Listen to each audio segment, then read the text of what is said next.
তো ভিউয়ার্স, আমরা ফাইনালি চলে আসলাম মাঠ সাজাতে। এখানে আসার পর আমরা অনেক ভাই ব্রাদার মিলে মাঠটাকে পরিচর্যা করছিলাম এবং পুরো মাঠটাকে সাজানোর চেষ্টা করছিলাম। তো আপনারা দেখতেছেন আমাদের মাঠটা কি সুন্দরভাবে আমরা পরিচর্যা করে সবাই মিলে একত্র হয়ে আমরা একসাথে এই মাঠটা পরিচর্যা করলাম। তো এখানে আমরা নেট ফিনিশিং চলছে। এখানে নেটটা যখন বসানো হবে তারপরে আমাদের মাঠটার সৌন্দর্য আরো একটু বৃদ্ধি পাবে। মাঠটা সাজানোর পাশাপাশি আবার আমরা একটি প্যান্ডেলের কাজ শুরু করে দিলাম। এর পাশে আবার বেলুন গেট সাজানোর জন্য একটি বেলুনও ঝুলানো শুরু হলো। তো এটা একটা একটা প্রতিযোগিতার মতো হয়ে গেল। সবাই মিলে কাজ করলে কাজ অনেক সুন্দর হয় এবং অনেক দূরত্ব হয়।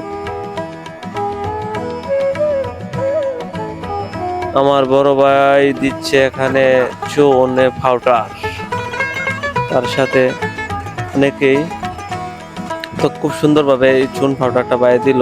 এটা দেওয়ার পর মাঠটা অনেক সৌন্দর্য লাগতেছিল। আপনারা দেখতেই পাচ্ছেন মাঠটা অনেক সুন্দর হয়েছে। লাস্ট ফিনিশিং হচ্ছে আমাদের বেলুন দিয়ে গেট সাজানোটা। এটা হচ্ছে আমাদের সেই সামনের গেটটা সাজানো হয়েছে বেলুন দিয়ে।